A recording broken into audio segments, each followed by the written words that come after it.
And now, without any further ado, let's get to the questions of this week by no particular order. Question number one. I received this email below from a friend, and this is what the email says. The question is, what is your opinion would be the best way to handle a situation like this? What's the situation? This is what this email says. So yesterday, I saw a guy in Fry's wear a mask with a swastika on it. I asked him why he would wear such a thing. He said it's because the store forces him to wear a mask. I told him that as a Jew, I was highly offended. He just laughed. So then I started screaming the words, 6 million at him. I did it 3 times. I'm surprised that they didn't throw me out. He just kept laughing. I'm so disgusted with these people. So again, this woman saw at Fry's a man with a mask and a swastika on it, and she shouted 6 million 3 times. But of course, to no avail, and he kept laughing. How should we respond to something like that? First of all, it's an agonizing question. Thank you for asking it. And it's deeply disturbing. I would first and foremost, I think it's considered to be a hate crime in this country, by the way. So I would first and foremost speak to the authorities. That's number one. But on a more personal level, how can we relate to something like that? I think speaking to the guy directly, shouting 6 million, I understand is an emotional and instinctive thing to do. I don't think that helps, unfortunately, because these men are so brainwashed. And so, I mean, if they go to the Holocaust Museum on an educational tour and maybe then try to educate them, that's a different story. But reacting right there and there in the span of a few seconds when they are completely closed, I don't think that's helpful. What I do think is helpful is that when we see evil as Judaism teaches, as our history teaches, then we have to respond with even more goodness. We have to ask ourselves, well, God put that swastika in front of my face for a reason. What's the reason? Maybe that I should be even more Jewish. Maybe that I should do even more Jewish. Maybe that I should increase even more light. So instead of taking it in a bad and agonizing way and saying, you know what, the world has turned anti-Semitic. It's a terrible place to live in. I don't know what to do, and complain and not sleep at night because of that and allow worry to overcome us. Let's be proactive and let's create more light in the face of darkness. Let's do more good in the face of evil. Let's be beacons of God's kindness, of God's light when faced with such terrible evil. I think that's been the Jewish way. We've spoken about this in the past for centuries, and that's really the only way we could react. The Christian way to react to this, by the way, which is, I think, taken from Jews, would also be, I don't advocate that so much, but it's coming to mind, so why not say it, is also maybe to pray for the guy. Feel sorry for him. Feel sorry for the state he's in. We can pray for him. But beyond that, I think we have to respond to evil with even more goodness, to darkness with even more light, each in our own way. And I think that's the most effective way. But I would again speak to authorities because certainly it's I think, I'm no lawyer, I think it's a hate crime, and it's probably reflective of other evils that this person is engaged with, and the FBI would certainly want to be on this. So I think that's the legal way of taking care of things like that. And I hope I answered the question. Yes. Rabbi, I have a question about this. Yes. The first thing, as you're saying, to go to authorities, but there's also authorities in the store. You're right. And I think that because Fry's has a very big Jewish customers, and a lot of Jewish customers, and also a whole area that is designated for Jewish and kosher foods and so forth. I think that the store manager and the authorities there need to be aware, because because I think, as you say, this could alert them. Absolutely. That is this, because he will be on video, and I think it alerts them. But I think it could be a potential warning. Right. Very good point. Very good point. Can I And I Absolutely. think I would definitely call the manager, and I Absolutely. will mention it. Right.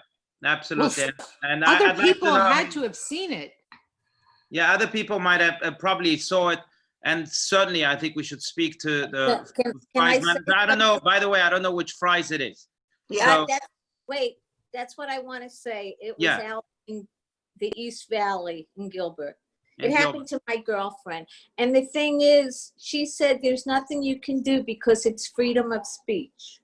Well, Yes, yeah, but the manager certainly needs to know about this, and they need to know that there will be consequences, at least financial consequences. But can I say if something, Rabbi?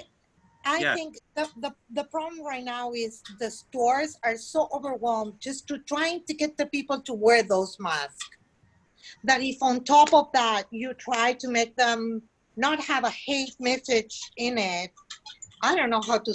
But I have a question for you, because there was always the case of this Jewish woman in a Target store that was pulling mask away from the display, and when she was confronted by the people from the store, it was here in Scottsdale, she started yelling, "Oh, you're doing this because I'm Jewish, I'm not."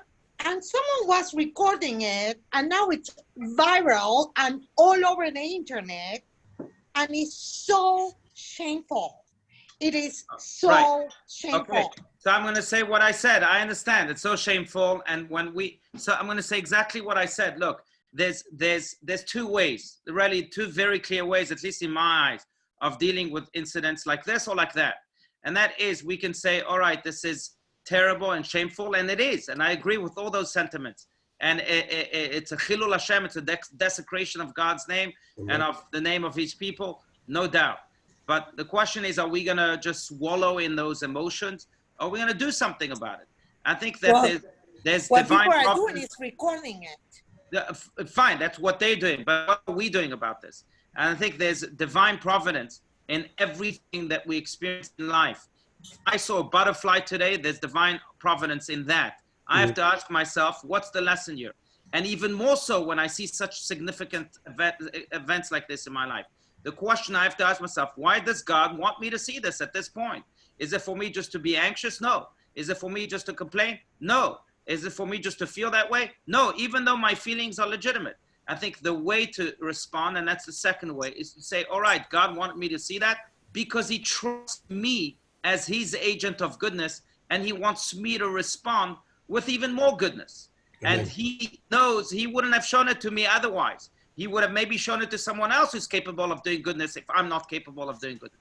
But God wanted to alert me to this evil because he trusts in my goodness and my ability to do good. So therefore, I have to respond with actions of goodness. And wallowing in all sorts of emotions, however legitimate they are, is not the Jewish way. I really don't believe it's also a healthy way. I think that God wants action. God wants light in the face of darkness and goodness in the face of evil. That's what we personally can do. And I think that's also the most effective way, much more than anything else, because goodness contagious. And when goodness is performed, it creates a movement of goodness in the world. And eventually that helps overcome the darkness. So that's to that. Okay. I want to go through the questions and then we can develop. Rabbi, can I make a very brief comment before we move on? May I? Yeah, absolutely, Dan. So, I'm going to give you my personality. The glass is half full, right? It's always hopeful and so forth, but neither here nor there. So I'm always looking for something good to come out of something bad, right? So we wouldn't be having this conversation now. We wouldn't be energizing each other. We wouldn't be having these calls to action had we not had this event occur. Right. Yes, abhorrent event. Let's take it as an energizing stimulus to ourselves. To your point, let's take something that unfortunate that happened, and And, That's right. and just the fact that we're having this conversation, Yeah. maybe I'm not saying it's the reason, but it could be a valid reaction for us to Right. use it. So sorry, that's my, Very good. No, absolutely. And that's exactly the direction I was going. Very well said. yeah, I think I kind of Yeah. restated your Yeah. thoughts. So No, thank you. beautiful. Thank you, Dave. All right. Next question. Dear Rabbi Allouche, great program with Tamir Goodman. That was the basketball player that spoke to us on Tuesday. And indeed, he was just amazing. I encourage everyone to go to Facebook or YouTube and watch the interview with Tamir Goodman. But the question is, how can I relate to all of the agricultural promises from God in the second paragraph of the Shema? 2 types of rain, gather crops, wine and oil, grass for the cattle. I'm not a farmer. Okay, good question. How can we relate? In the second paragraph of the Shema, we all know it speaks of all of these promises that seem to be agricultural promises. But the answer is this. In essence, you're right. They are agricultural.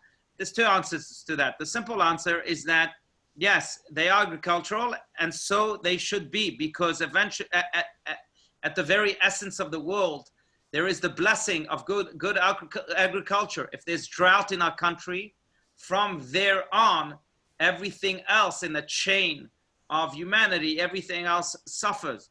And therefore, God gives us a blessing at the very foundation of humanity, at the very essence of humanity, so that if that foundation is healthy, then all the rest, it almost has its ripple effect, so to speak, on all of the rest of the layers. That's the simple answer. The deeper answer is that when God, agricultural blessings in the Torah are also seen, spiritually at least, as blessings of livelihood in general, not necessarily. Again, God was speaking the language of the time. The livelihood of the time was agriculture. But today, the livelihood is much more than agriculture. So those same blessings still apply. He was just using, again, the language of the time. But really, it speaks to the language of parnasah in general, of blessings of livelihood in general. Great question. All right, next question. Dear Rabbi, I have a question about dating. Why is it that religious people get engaged and married so quickly? Shouldn't you first live with a person, get to know them, and then make an educated decision? So it's a great question. I'm going to try to condense my answer into this big idea. I think that the difference between the way religious people, as you mentioned, get married, or maybe the way of matchmaking and the way of allowing others to do the homework for you first and then meeting the person with the intention of getting married to that person when, or maybe not, depending on how it goes, but with the intention of bringing up marriage right at the get-go versus going to dates at a bar or meeting my potential brochure just by chance, so to speak, is really the difference of making this most important decision in life from the mind, or is it making it from the heart? The problem is that when I hope to meet my brochure at a bar or on a plane or in some supermarket or at a baseball game or wherever it may be, right? Then I'm asking my heart to take the driver's seat. Oh, let me fall in love first. Let's see how that goes. But the problem with that is that I'm emotionally entangled. And once I'm emotionally entangled and I know my mind tells me it's not the right thing, I've discovered all these things that I didn't know about the person, then it's very hard to get out of it. And it not only affects me and my state of being, but it affects the other also. It's unfair to the other. And therefore, the best way really to make this most important decision in life is through a year without getting emotionally entangled and potentially hurting myself and the other. Why? Because when I make this decision through a year, I ask first all the important questions. Is this the woman for me? Is this the man for me? Do we have common goals? Do we have common values, which is tremendously important? Am I attracted to this person? And if these questions are asked from the mind, and the mind makes those decisions, then the heart will then won't get hurt if it's because it's not emotionally entangled. My state of being will remain healthy, and I'll be able to move on also much quicker if it's not the right decision for me, and also in a much more effective way. So that's the short answer to this question. I will put it mathematically also. When I do the homework beforehand, what I've really done is that I've minimized the pool of people, of candidates that can fit me and my marriage to them to really a very, very small number of people. I've done the selective job beforehand. But if I just throw myself in public and say, hey, who here fits me, who here can be my bashert, my odds are very, very, very poor, because it's me versus millions of people. Now I have to start and select between millions of people. While it's not only an almost impossible game, but again, it could be a game that's emotionally draining and could affect me, not just short term, but long term too. So that's the reason. I hope I answered that question to your satisfaction. Next question. I feel bad asking this question, and I'll wait to hear what you have to say before I act upon it. But my grandmother no longer drives, so I use her car. It has a disability parking permit, which allows me to park anywhere I want without paying. I feel I feel a little guilty about it, and thought maybe I should ask you. On the other hand, am I really doing anything wrong by just leaving it there? So it's a great question. And you're right, the mind is great at rationalizing all sorts of things. I could think of many reasons why really you could maybe drive your grandmother's car and leave the thing there. First of all, you pay taxes. So why pay for the parking in the first place? Secondly, of course, all this jokingly, but secondly, you're not doing anything wrong. It's your grandmother's car. It's her parking disability. You're just parking it there, but it's not, you didn't do any active thing to make it happen. And all sorts of things that I'm sure your mind has rationalized, because the mind is a professional at that.